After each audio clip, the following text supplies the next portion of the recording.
현재 민주당 이재명 대표 재판 중 공직선거법 위반 사건과 위증교사 혐의는 오는 20일과 30일에 각각 결심 공판이 열리게 되고, 공판 이후 선고까지는 통상 한 달 정도 걸리는 점을 감안해 볼 때 이르면 다음 달 말이나 다다음 달 초 1심 판결이 나오게 될 예정입니다. 따라서 선거법 위반과 위증교사 혐의를 맡고 있는 판사들이 누구인지 한번 관심을 가지고 알아볼 필요가 있겠는데요. 며칠 전에는 이정섭 검사 탄핵에 대한 기각이 나와 국민들을 황당하게 만들었고, 대북 송금 사건 때 이화영 전 평화부지사의 재판에서는 국정원 증거자료보다 쌍방울 김성태의 증언을 믿고 손을 들어준 신진우 판사의 판결 내용 등을 볼 때 많은 충격을 주기도 했었습니다. 당시 오죽하면 AI 판사 도입이 시급하다라는 말들이 나올 정도였으니 말입니다. 우선 민주당 이 대표의 공직선거법 위반에는 한성진 부장판사, 그리고 위증교사 혐의에는 김동연 부장판사 등 이 두 사람이 크게 관심을 받아왔었습니다. 그런데 문제는 선거법이든 위증교사 혐의든 이 사건들은 형사합의제 방식으로 재판이 이루어지기 때문에 이 부장판사 외에도 두 사람, 즉 배석 판사들이 함께 판결을 내리게 됩니다. 여기서 말하는 형사합의제 방식 재판은 판사 3명이 다수결로 판결을 내리는 것으로 알려져 있는데, 이 말은 즉 부장판사 단독으로 유무죄를 확정짓는 것이 아닌 배석 판사들과 같이 결과를 도출해낸다는 것입니다. 먼저 공직선거법 위반 사건은 원래 강규태 부장판사가 담당을 했었는데 이분이 갑자기 1월에 판사직을 그만두었습니다. 따라서 그 자리를 한성진 부장판사가 2월부터 역할을 맡게 되어 실질적인 담당을 하게 되었는데요. 그리고 이 사건의 배석 판사로는 이학인이라고 하는 여성 판사가 있습니다. 서울대 경제학과 출신으로 충남대 로스쿨을 나와 변호사 자격증을 취득한 사람이라고 합니다.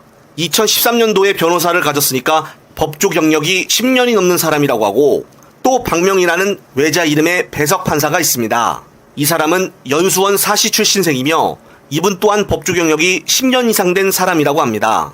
다음 위증교사 혐의 사건은 바로 김동연 부장판사가 맡고 있는데요. 여기에 지금 안근홍 그리고 김태영 이렇게 2명의 배석 판사가 담당을 하고 있습니다. 안근홍은 육군 법무관을 거쳤고 서울대 법대를 졸업해 법무법인 김앤장에 있었던 인물이라고 하는데요.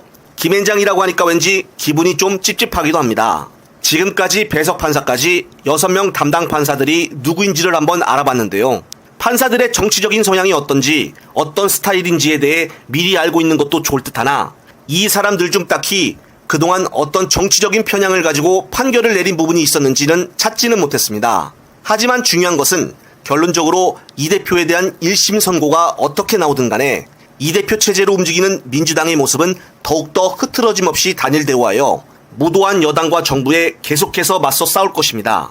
한편 들끓고 있는 민심에 기름을 붓고 있는 건의의 행보가 공개가 되었는데요.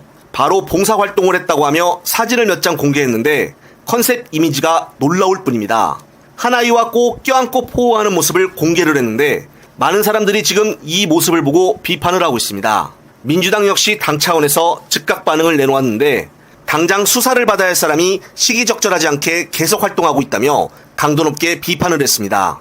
민주당 강선우 의원 역시 자신의 SNS에 글을 올리며 일을 해야 할 윤석열은 안 보이고 수사를 받아야 할 김건희가 통치하고 있는 김건희 나라라며 세게 때렸습니다. 대한민국 1등 방송사 MBC 뉴스데스크 역시 사진 공개한 대통령실을 두고는 사진을 찍어 공개해야만 봉사나 격려를 할 수 있는 건 아닙니다.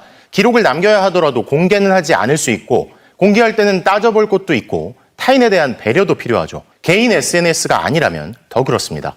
끝으로 이번 연휴가 끝나면은 많은 관심을 보이고 있는 금투세에 대해 당내 민주당 의원들끼리 2대2 토론을 갖는 예정이 있다고 합니다. 이와 관련된 이원주 의원의 똑소리 나는 발언 들으시면서 이번 영상 마무리하겠습니다. 추석 명절 앞두고 아프면 어쩌나 걱정하는 국민들이 많으실 텐데 하루빨리 의료 붕괴 사태를 수습해야 한다라는 절박함을 느끼고 있습니다. 그런데 윤석열 정부가 의료 공백 사태에 투입한 국민건강보험 재정이 2조 원에 육박한다고 합니다. 중증 응급환자 진료 공백 메울 비상진료체계 운영 지원, 그리고 경영난 중인 수련병원 급여 선지급, 추석 명절 비상응급 대응주간 진찰료 추가 가산 등 응급실 지원을 위한 비용들입니다. 사고는 대통령이 치고 수습은 국민들이 보험료로 메꿔야 할 판입니다. 이 돈들이 자그마치 이 2조 원에 육박하는 재정이 의사들의 교육, 그러니까 증원되는 의사들을 위한 교육시설에 쓰이는 것도 아니라는 사실이 매우 충격적입니다. 하루빨리 의료 붕괴 사태를 수습하는 것이 급선무라고 생각합니다. 어제 한동훈 대표가 우리 더불어민주당과 같은 입장을 밝혔습니다. 우리가 지금까지 요구해온 2025년 중원규모 재논의를 포함한 의제 제한 없는 논의, 그리고 합리적 추계를 통한 2026년 정원 결정, 대통령의 사과와 책임자 문책 등의 대다수 공감대를 이루고 있습니다. 미진할 수는 있지만 의료계도 이 정도면 대화를 시작할 수 있을 거라고 조심스럽게 기대를 해봅니다. 그렇다면 이제 대통령과 정부가 양보해야 할 때입니다. 의제를 열어놓고 그동안 의료계에 망언을 퍼붓던 책임자 문책이 최소한 있어야 의료계가 대화 테이블에 앉을 명분이 생길 것 아닙니까? 국민 생명보다 대통령과 정부의 자존심이 중요하다는 것입니까? 의료계가 참여할 수 있도록 대통령과 정부가 물러서야 합니다. 정작 가장 중요한 당사자인 의료계가 참여하지 않는 여야 의정 협의체가 다 무슨 소용이란 말입니까? 추석 앞둔 대국민 면피용에 불과합니다. 한동훈 대표도 이제 결단을 내리십시오. 아직도 상대방을 무시하고 일방적 주장만 반복하는 오기를 부리고 있는 대통령과 정부하고 어떻게 대화를 하겠습니까? 국회에서 공감대가 이루어지고 있는 만큼 여당 내 리더십을 발휘하시기 바랍니다. 대통령이 말이 안 통하면 여야 간 합의로 국회가 나서서 의료계를 설득해서 해결합시다. 주가 조작은 금융시장의 신뢰성을 무너뜨리고 자본주의의 근간을 흔드는 중대한 범죄입니다. 한국 자본시장이 박스피에 갇혀 침체되어 있습니다.